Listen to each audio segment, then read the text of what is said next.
down the hammer and pick up the pencil. You're about to listen to the Savvy Radio Show. Learn from real-life real estate investors, experience revealed with the Savvy Landlord as your host. Oh, yes. Hello, ladies and gentlemen, boys and girls from around the world. International. Man, podcasts are getting hot. It's real hot. So hot that I had to take a break because I want you to marinate on all the other podcasts that are powerful, because there's a new one coming up on fire. And we're going to talk about that here in a minute. But it's really good to be back in the saddle, talking to really incredible people. And just so you know, I've written several podcasts. I just not had time to drop them for a lot of personal reasons and growth and transition. But the great thing is there's a wonderful person in my life, and his name is Chad Missildine. And we've been meeting on a regular basis for many years. And it sparked this today's episode that we need to get together and welcome entrepreneurs. And, you know, it was just funny how this gentleman in front of me brought that to my attention about entrepreneur. You know, I started the podcast almost 7 years ago on real estate, and then it has morphed into a lot of things. And that's one of the main reasons why I haven't not kind of continued on with the Savvy podcast, is because I'm really not really stoked on real estate. It's a great thing, but it's not, you know, kind of who I am at this moment. Who I am right now, obviously, is a dad. Who I am right now is a hustler, and who I am right now is an entrepreneur and a coach. And that's pretty much the circles that I roll in. But the great thing is, I got to introduce my guest. I've been wanting him on the podcast for since I wrote the book in 2012 is when I think I knew Chad. And just he is an incredible individual. And I'm going to give you some background on him, and then we're just going to get right into this podcast, because this is a 2-minute long intro. But Chad Missildine, I don't know where you came from, but I know he lived in Texas, and I know that he has been a spec builder. His former life until this new life, he has built 150 houses. And so there was a connection between him and I on real estate and building, and then and it just sparked a relationship. And through that process, he became a powerful speaker. And I would go to his class. I know it's crazy to say, I know, right? I'm a speaker. Yeah. I teach classes. Yeah. And then I roll up on this dude's class, and I'm like, okay, I got a lot to learn. He went through the 5 levels, and maybe we can break that off. But and that's when I started really getting deep into Chad and learning about him, and I just wouldn't throw him on the podcast. And then over the last 4 or 5 years, he is a executive coach for CEOs, and it's been profound seeing that career unravel. I mean, what do you think, Chad? Isn't that just surreal that you're a real estate gangster, built all these flipping houses in Texas? And I think that's quite an introduction, brother. Yeah.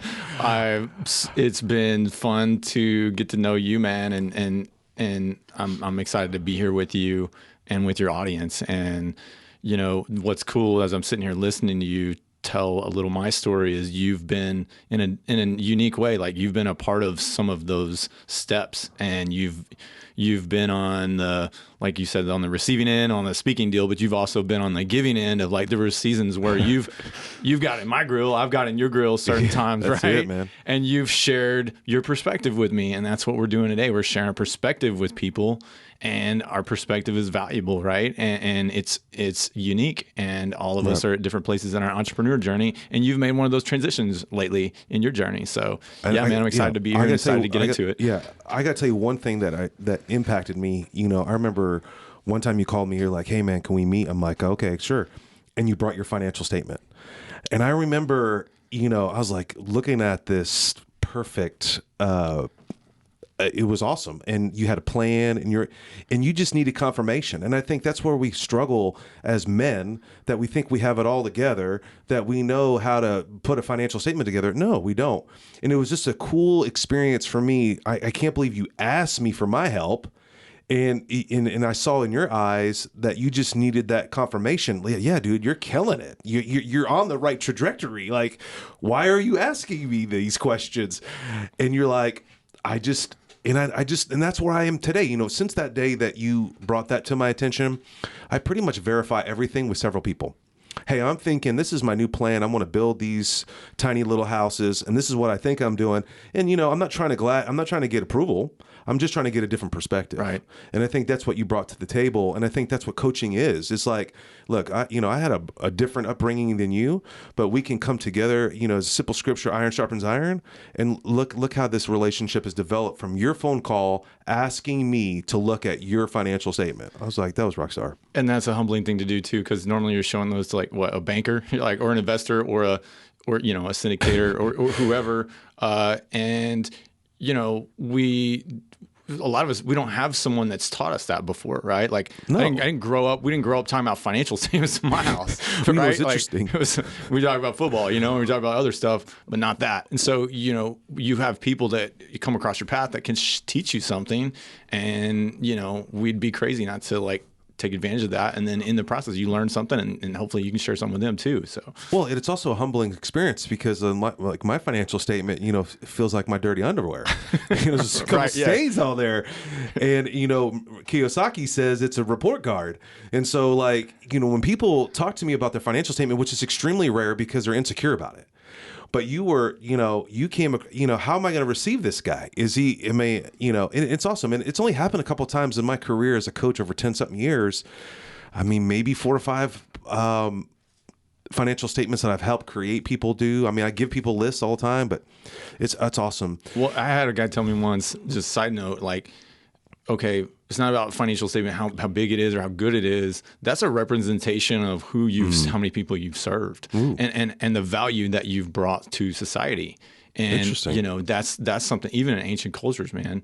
You know, those that had, I mean, they didn't call them financial statements back then, but those that had wealth, or those that had assets, or those that had, you know, those were the people that had served the most people. And so they weren't looked at as like, hey, look at this jerk with all this money, right? It was like, hey, look at this guy. This is the family that served the most families. Yeah, interesting. Isn't that interesting? Yeah. It's interesting that you said that how many people that you serve, right? Well, in my world, of course, I'm like the Antichrist here. No, I'm just playing. But I'm like, it's, you know, I see 2 types of people. I see people that don't want to put it together because they're putting their head in the sand. And then there's other people, I think myself, I get excited about it. It's a labor of love. It's a timeline for me. Look how many assets that I've acquired during this process. Or it motivates me to say, okay, I need to do this and I need to make this. And I think, you know, me working at an accounting firm, my day job, it is so many people just neglect their finances and they don't know where they're at. And I think that everyone should have a financial statement and everyone should review it at least. I mean, I do mine every Monday. I mean, but years ago when I started out, my goal was just to get assets. But it's just a process. And I think that I love your perspective that how many people have I served? You know, when I stop and think about that, first when you said that, I felt a little cliche, right? But then my mind is like, how many contractors have I hired? Right. How many closings have we, you know, $1,000 closings? How many people have we, like you said, served, blessed through that process? And so now every Monday I'm like, okay, how many people am I going to bless on my financial statement? That's a good perspective, man. So what's next on your world? You know, you've experienced a lot in life, right? You were a builder, you were in ministry, you run a coaching program, you're a speaker. Also, you're an author. I mean, you are a jack of gifted trades. How is that going? And how do you keep all that straight? Like, do you focus on one thing at a time? Do you burn one thing, like burn the bridge so you don't go back? Because I think we compromise. Kind of give us a light on your perspective on how did you move from one project or one gifting to the next? Yeah. Yeah, and I mean, I loved hearing you talk about, hey, the podcast was this, and now I'm focused on this more with my life. And I think to answer that, you know, we have these seasons in our life, and there's certain seasons that we're in where we're passionate about certain things, right? And you stay in that season for a while, and then you get to the point where you sense the season's changing. I mean, just like here in Oklahoma, it's like starting to get freeze and cold, and you're like, I'm still passionate about this. I'm still bringing value to people, but there's still other needs out there in the world that I want to see if I can go meet. And so the best way I would say it was I just sort of I respond to what those seasons are, and I change with the seasons. And I think sometimes people are scared to stay. And they're scared to move into a new season and leave the last season. And it's not that I'm building a lot, and my background, like that's how I cut my teeth, right? When I was in my 20s, I mean, I'm out scraping foundations for my builder that I worked for, and, punching out houses and having people scream at me because their houses were a mess. But that season ended, and I got to start my own home building company, when I was 26. And so that season went for a while, and then I got, opportunities to start doing more with building and get into organizational leadership with ministry and things like that, and had that journey for a while. And I don't think you have to throw the old experience away. And that's, I think, the mistake a lot of entrepreneurs make is like, hey, if I switch not switch careers or do something different, I have to throw away all the old experience and start over. And no, not that. That's not it at all. You're actually you're adding that to your repertoire of tools, and you're just getting another tool on your tool belt. So so now for me, to kind of get around to your question, I am doing a lot of speaking and a lot of coaching, whereas we still have the real estate kind of construction thing.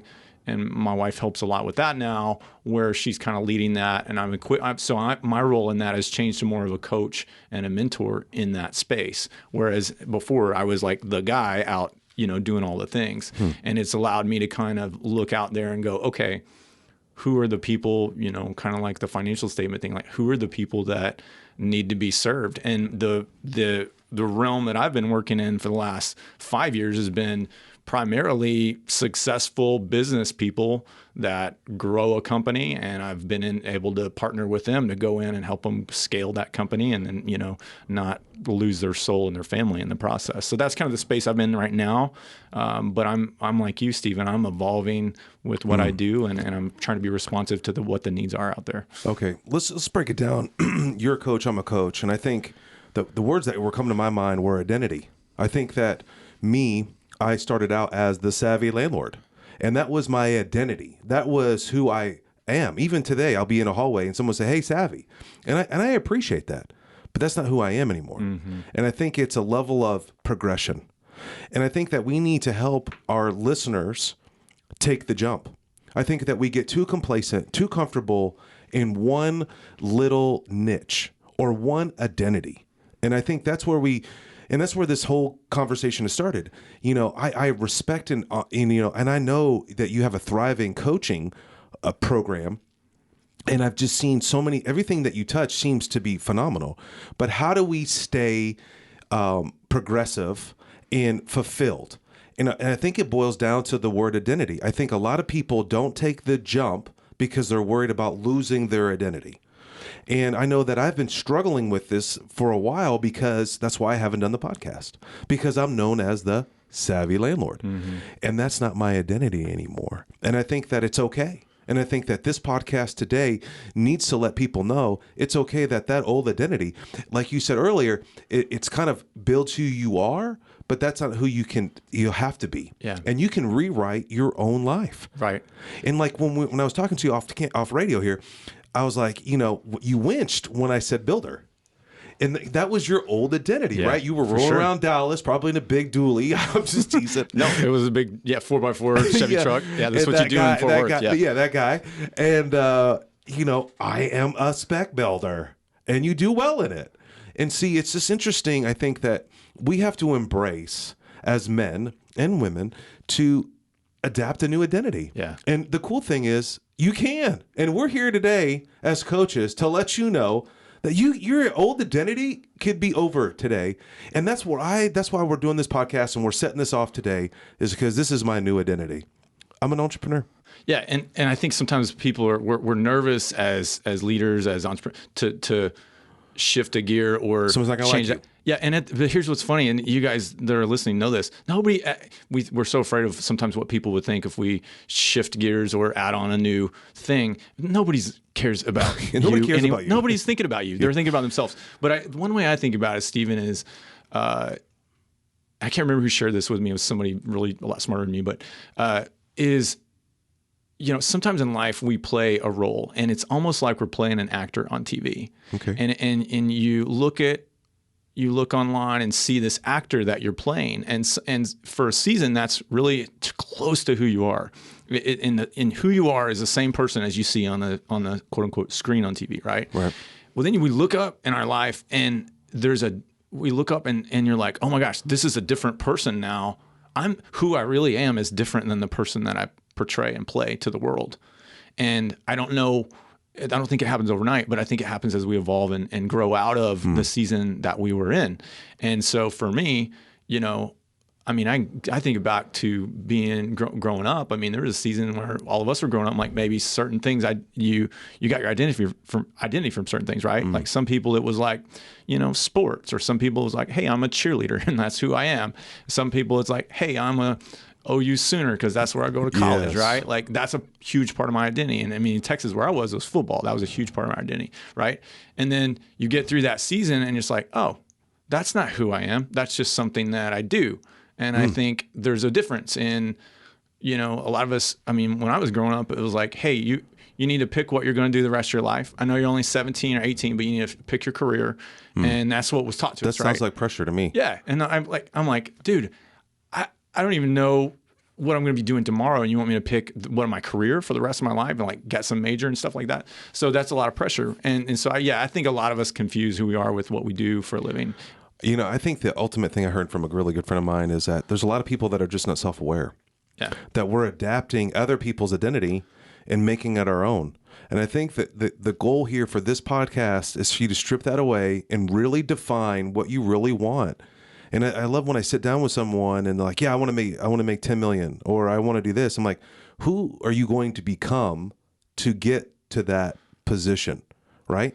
And so for me, I always wanted to be wealthy. So I was like, well, real estate was an easy avenue to do that. I mean, it's a pretty simple process. You buy a few houses, you get this thing called equity. If you pay them off in 10 years, you'll have this much cash flow. Right. So that was my identity, but I was harboring being an entrepreneur. And I constantly, what's the definition of an entrepreneur? I love this. That's my new question when I ask random people. What do you think an entrepreneur is? And for fun, Chad, what do you think an entrepreneur is? Yeah, I love that. I think an entrepreneur is someone who sees needs out in the world and matches those needs with value that they can bring. And so whether that's a product they create to meet a need that's not being met out there, or it's a service that they provide. And when you marry the need to the product or service or business or what, and there's a fit there, supply and demand, there's enough supply of the need, right. Or enough demand of the need rather. Okay. And then you bring the supply, that can be a happy marriage. And then, you can create value for people and hopefully it's something that you're passionate about and fulfilled by and good at. And, sometimes we're passionate about something, but we're not really that good at it. Right. The way I look at it is like, you're solving a problem and you're getting paid, but you have to execute. There's a lot of entrepreneurs out there that are just business owners. They're just operators of businesses. And I have failed in this position before, partnering with someone, loaning them money or whatever. And I'm thinking that they are an entrepreneur, but they're just an operator. Yes. And so a true entrepreneur is willing to what? Take a risk, solve a problem, and execute. Yeah. So I'm going to write that down.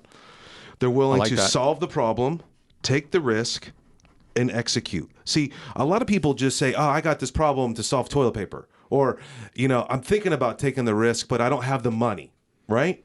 See, it doesn't matter. I wrote the book on how to be the bank. You can borrow money anywhere from anybody. I loan money out from $500 to $10,000 or $100,000. Doesn't matter. So you could take the risk. You have the problem, but you're not executing. A true entrepreneur is driving here, doing the podcast.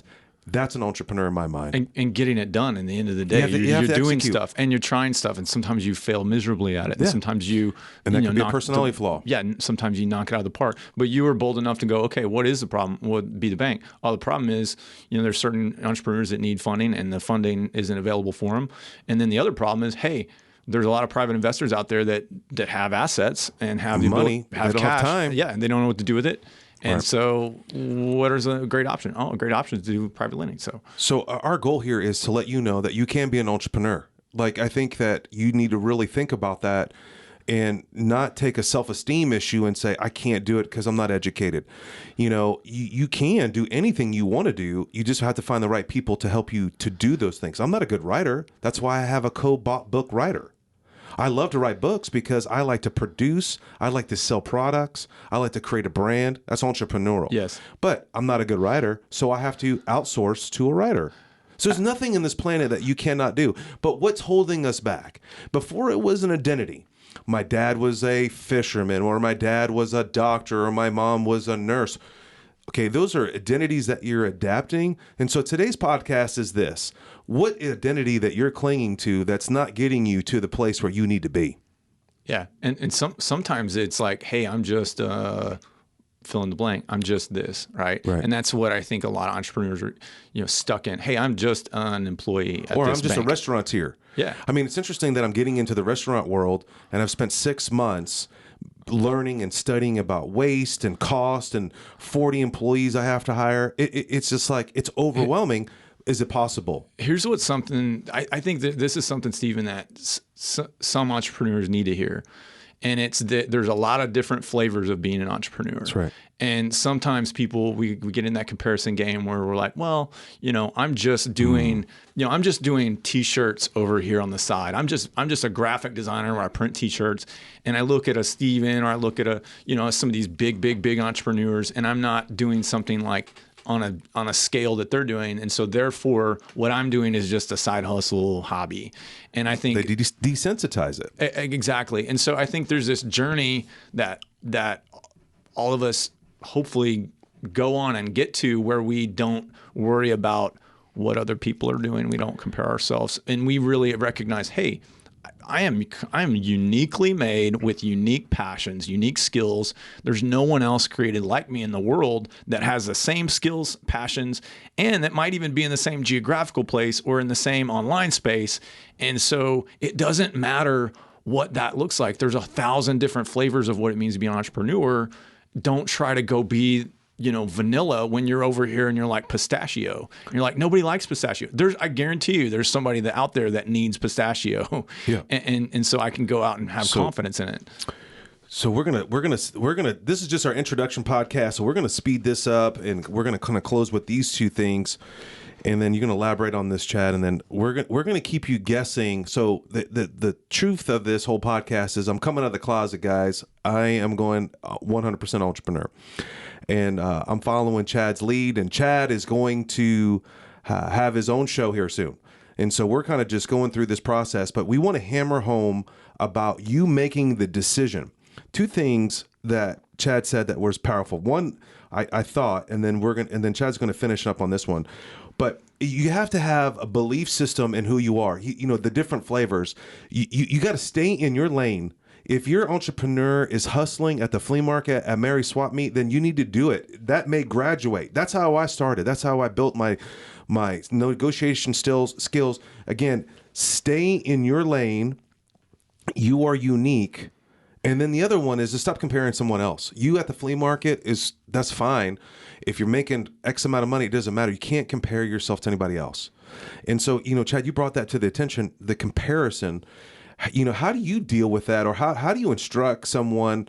And I could see it in my son's life that he broke my heart the other day when he was like, "Dad, I want to get a Coach wallet," and I was like, "What? You want to get a Coach wallet? You don't even have any money to put in a Coach wallet. You ain't got a Coach budget, buddy." Yeah, I mean, I don't see nothing wrong. I don't want to judge people that have Coach, and I think it's cool if that's your gift, and I mean that's what you want.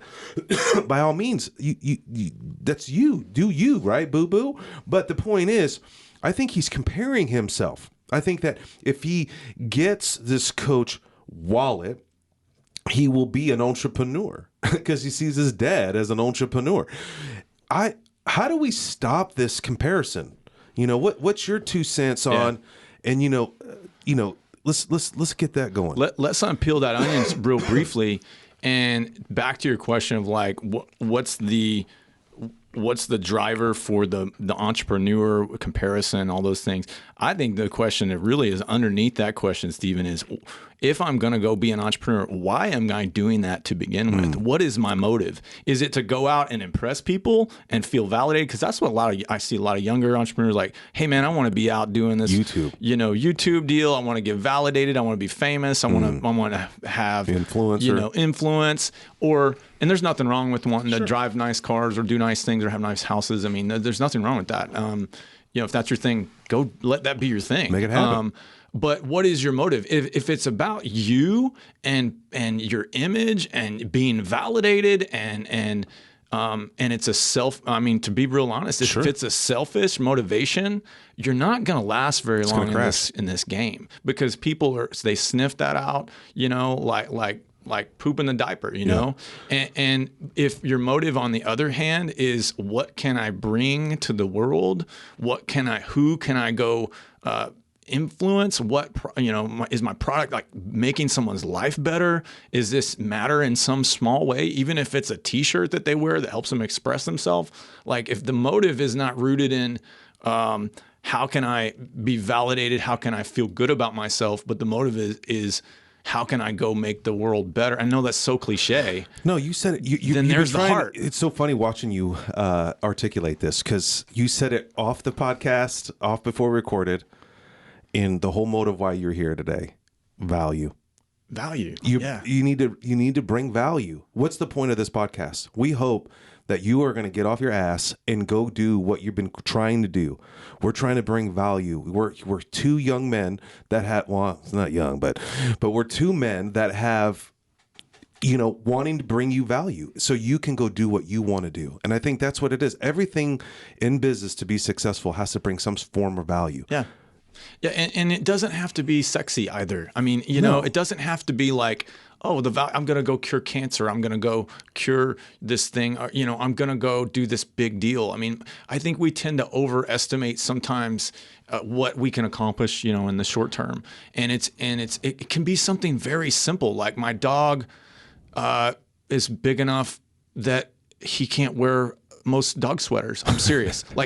So triple X. Yeah, he's like big booty dog, And my daughter put this little Christmas sweater on the other day. He's a dude. He's a golden retriever kind of dog, but the Christmas sweater was like choking him out, and it was like 2 inches thick, and he's got this big old giant booty. And so somebody needs to make a dog sweater that can fit that big old booty dog, And that's not sexy, right? But somewhere somebody loves their dog, and they're so connected, and they're lonely, and their dog is their best buddy, and they don't have a family, and so like that's a way for them to feel like they're doing okay in the world. Maybe they have mental challenge, maybe they have, and they need a dog that has a Christmas sweater that covers that big old booty, and so I'm joking, but there's nothing that's stupid in the entrepreneur space, as long as it brings some sort of value, and it's not about me getting served, but it's about who I can go add value to. And I think it, ultimately is your why, right? I mean, why are we here? What's our existence? But there's an entrepreneur that I'm hanging out with, and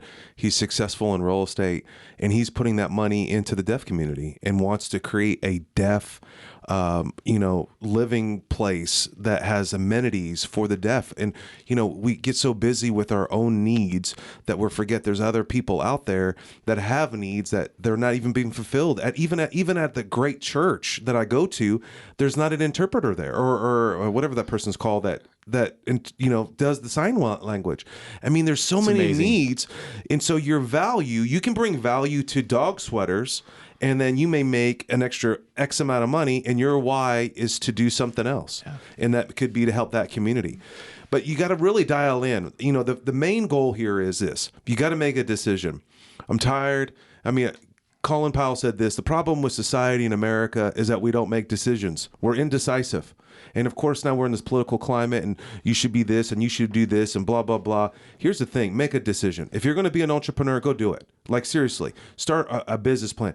contact us. Contact ChadMissildine.com. And that's MISSILDINE. That's ChadMissildine.com.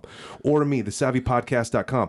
Because you might need some confirmation. You might need, you might need to show me your financial statement. I'm like, dude, you're doing great. Peel off $1,000 a month and really work on this new endeavor, this new entrepreneur dream or aspiration.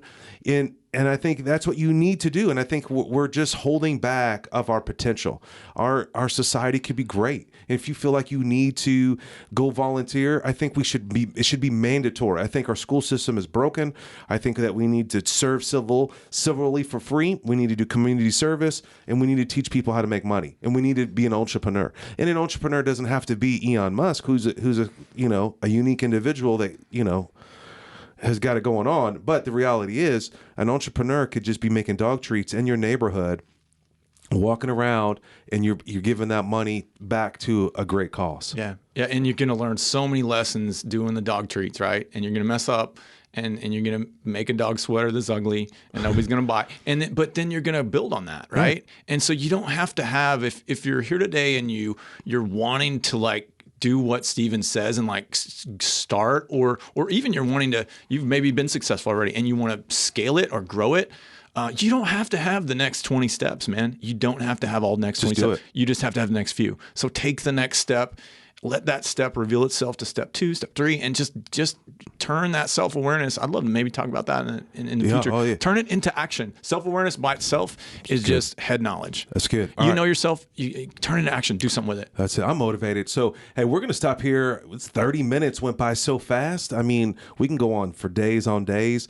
But the goal here is our next episode, we're going to talk a little bit more about Chad and what's his whole makeup and what makes him tick and how he has found success as a coach and as an entrepreneur. But I guarantee what's bleeding inside of his heart right now is that we want you to take action. And we're going to talk more about that next time. I really appreciate you tuning in to the Savvy Podcast. Make sure if you got time, go to ChadMissildine.com. That's ChadMissildine.com. There will be a link to the website. And I'm just stoked that you made 30 minutes on this podcast, ladies and gentlemen. How about you, Chad? What do you think? I'm so happy to be here. So thankful for you, Steven. And if you've made such a huge impact in my life, and I've watched you make an impact in so many other people's lives. So thank you for doing this. Thank you for adding that value. Thank you for being a light to all of us. And man, I'm just glad to be here today. Thanks for listening to the Savvy Radio Show. Glide online and listen to our other motivating episodes at SavvyRadioShow.com. Connect on Twitter at LandlordBook and always be buying assets.